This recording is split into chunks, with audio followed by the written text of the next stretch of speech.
नमस्कार दोस्तों, अगर हम थोड़ा सा ध्यान से देखें तो हमारा नेचर या प्रकृति एक चीज को या फिर एक रूल्स को मेंटेन करता है या फिर मेंटेन करने की कोशिश करता है, जिसको कहा जाता है द रूल्स ऑफ सिमेट्री। जैसे कि अगर कुछ एग्जांपल्स की बात करें तो आप देखेंगे कि जैसे ठंड होता है वैसे गर्मी भी होता है, जैसे व्हाइट होते हैं वैसे ब्लैक भी होते हैं, कोई मरते हैं तो कोई जन्म भी लेते हैं, कोई हैप्पी होते हैं तो कोई सैड भी होते हैं, एसिड है तो बेस भी है।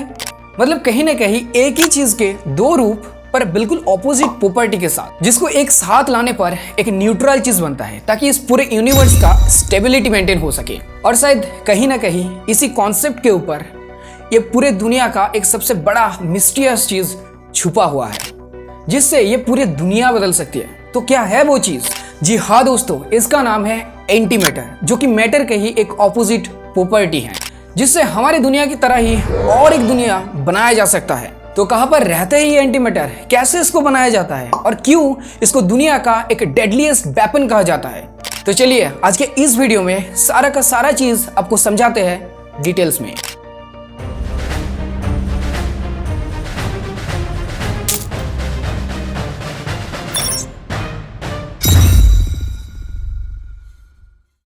अब इस कहानी को समझने के लिए हमें कुछ साल पहले 20th सेंचुरी मतलब ईयर्स 1900 में जाना होगा, जब फिजिक्स की दुनिया में सही मायनों में क्वांटम मैकेनिक्स की एंट्री हो रहे थे। इससे पहले मैकेनिक्स मतलब बेसिकली क्लासिकल मैकेनिक्स को ही प्रायोरिटी दिया जाता था। अब आपके क्लियरिटी के लिए मैं यहाँ पर आपको थोड़ा सा क्वांटम एंड क्लासिकल मैकेनिक्स में क्या डिफरेंस होता है वो थोड़ा सा समझा देता हूँ। तो बेसिकली क्लासिकल मैकेनिक्स की laws, mechanism and formula macroscopic elements, मतलब जिसको हम अपने खुले आंखों में या फिर अपने आंखों से देख सकते हैं या फिर उसको टच कर सकते हैं, जैसे हमारे पेन, पेपर, बुक्स एटसेट्रा, इन सारे चीज़ों के ऊपर अप्लाई करते हैं क्लासिकल मैकेनिक्स। इस टर्म को सबसे पहले सर आइजैक न्यूटन अपने बुक द प्रिंसिपिया में 1687 में मेंशन किया था। वही दूसरी तरफ क्वांटम मैकेनिक्स की laws and formulas basically microscopic element जैसे एटम, सब एटम या फिर पार्टिकल्स के ऊपर अप्लाई किया जाता है। इसके main founder basically Niels Bohr and Max Planck को कहा जाता है, पर सर आइंस्टाइन को भी इस क्वांटम मैकेनिक्स की थर्ड फाउंडर कहा जाता है, क्योंकि उन्होंने उनकी फोटो इलेक्ट्रिक इफेक्ट में लाइट को क्वांटम में डिस्क्राइब किया था, जिसके वजह से सर आइंस्टाइन को 1921 में नोबेल प्राइज दिया गया।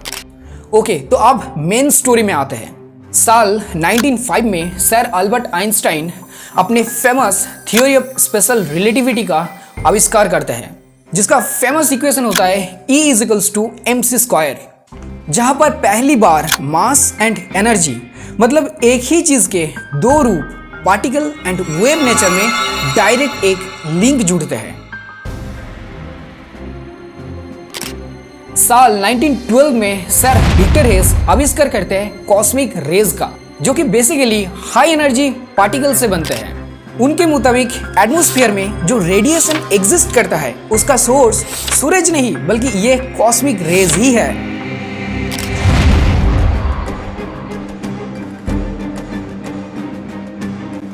साल 1926 में हाइजेनबर्ग एंड श्रोडिंगर दोनों मिलकर एक नए क्वांटम थ्योरी ऑफ फिजिक्स की इन्वेंट करता है।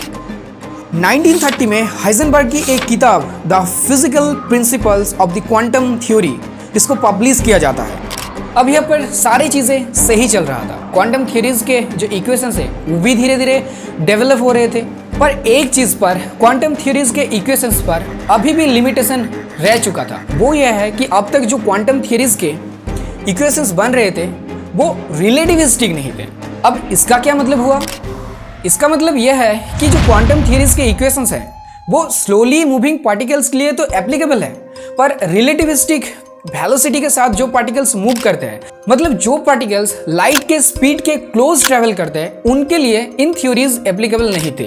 अब आपके मन में शायद एक सवाल आ रहा होगा कि इतने सारी चीजों को बताने की क्या जरूरत है, इन सारे चीजों के साथ एंटीमैटर की क्या रिलेशन है? तो थोड़ा सा और पेशेंट रखिए, धीरे धीरे आपको सब कुछ समझ में आ जाएगा, प्रॉमिस रहा ये मेरा आपसे। अब यहाँ पर आता है हमारे कहानी में ट्विस्ट। 1928 में पॉल डिराक क्वांटम थ्योरी में एक इक्वेशंस देता है, जो कि बनाया जाता है आइंस्टाइन के special theory of relativity and quantum theories को मिलाकर।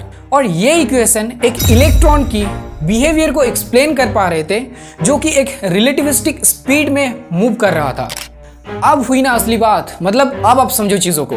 मतलब एक तो क्वांटम मैकेनिक्स के अलग अलग थ्योरीज बन रहे थे, आइंस्टाइन का स्पेशल थ्योरी ऑफ रिलेटिविटी भी आ गया था, और अब डिराक्स का ये अमेजिंग इक्वेशन रिलेटिविस्टिक स्पीड में मूव कर रहे फर्मियन पार्टिकल मतलब इलेक्ट्रॉन को भी कंबाइन कर दिया। और डिराक्स की ये इक्वेशन क्वांटम मैकेनिक्स की दुनिया में एक ऐसे चीज को लाने वाला था जिसकी कल्पना अभी तक किसी ने नहीं किया था। बेसिकली डिराक्स ने अपना जो क्वांटम वेव इक्वेशन दिया था उसके सोल्यूशन करने पर दो वैल्यूज निकल रहे थे। एक था इलेक्ट्रॉन की पॉजिटिव एनर्जी, दूसरा था इलेक्ट्रॉन की नेगेटिव एनर्जी।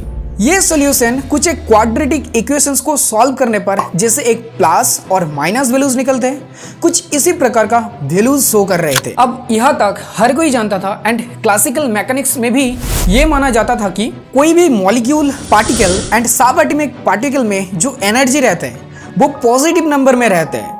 पर डिराक्स के इक्वेशन में पहली बार किसी सब एटॉमिक पार्टिकल मतलब इलेक्ट्रॉन का एनर्जी नेगेटिव नंबर में निकल के आया, और ये चीज एक हैरान कर देने वाली घटना थी क्योंकि इसका आंसर किसी के पास नहीं था। इस चीज को अगर थोड़ा सा और डीप में सोचें तो जैसे x² = 16 इक्वेशन का दो वैल्यूज निकलते हैं, x = -4 एंड x = +4।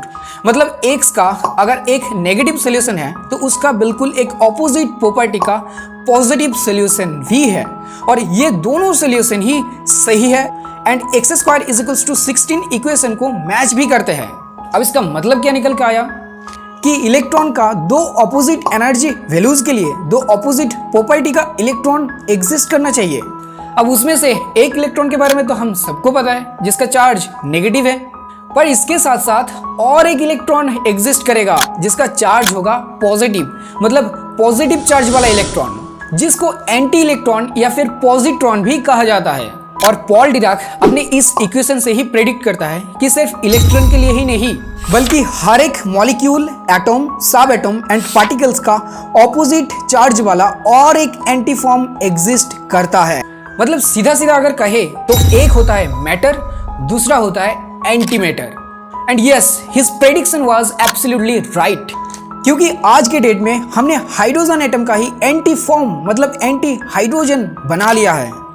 अब एंटी हाइड्रोजन कैसे बनाया गया, normal hydrogen and anti hydrogen में क्या डिफरेंसेस होते हैं, इसके बारे में थोड़ा सा बाद में आते हैं, पर उससे पहले और कुछ चीज़ों के बारे में जान लेते हैं जो कि बहुत ज़्यादा इंपॉर्टेंट है। 1928 में पॉल डिराक्स की इस प्रेडिक्शंस के 4 साल बाद 1932 में जब कार्ल एंडरसन कॉस्मिक पार्टिकल्स के ऊपर रिसर्च कर रहे थे, तब उन्होंने देखा कि कॉस्मिक रे के अंदर क्लाउड चैम्बर में हर एक इलेक्ट्रॉन पार्टिकल के साइड में और एक पार्टिकल के लाइन शो कर रहे हैं, और इस पार्टिकल का मास बिल्कुल इलेक्ट्रॉन की मास के बराबर है, पर इसका चार्ज इलेक्ट्रॉन के चार्ज से ऑपोजिट है। मतलब इलेक्ट्रॉन जिस दिशा में बेंड हो रहा है, ये पार्टिकल उसके ऑपोजिट साइड में बेंड हो रहा है, और इससे क्लियरली ये कन्फर्म हो गया कि सच में एंटी इलेक्ट्रॉन एग्जिस्ट करते हैं। कार्ल एंडरसन ने इस एंटी इलेक्ट्रॉन का नाम दिया पॉजिट्रॉन। और बस अब होना क्या था, ये सारी चीज जैसे ही प्रूव हो गया 1933 में,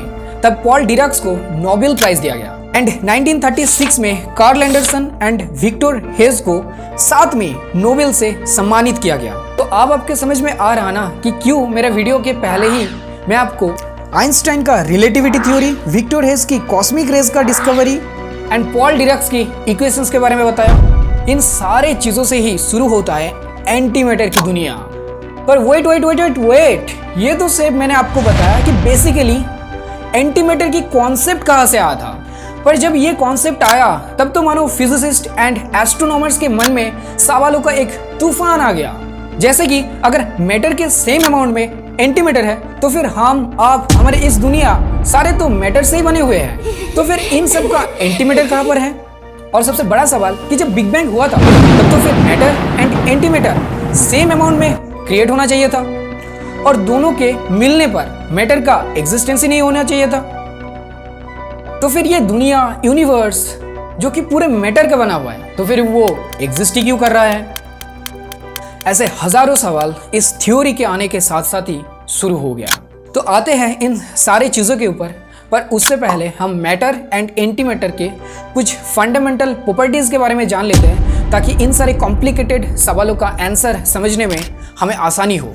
तो दोस्तों, मैटर एंड एंटीमैटर असल में बनते कैसे हैं? तो अगर हम बात करें पहले मैटर की, तो हम सबको पता है कि मैटर को अगर हम बहुत छोटे पार्ट्स में डिवाइड करते हैं तो हमें एटम मिलता है, जो कि बनते हैं बहुत सारे सब atomic particles like proton, neutron and electron से।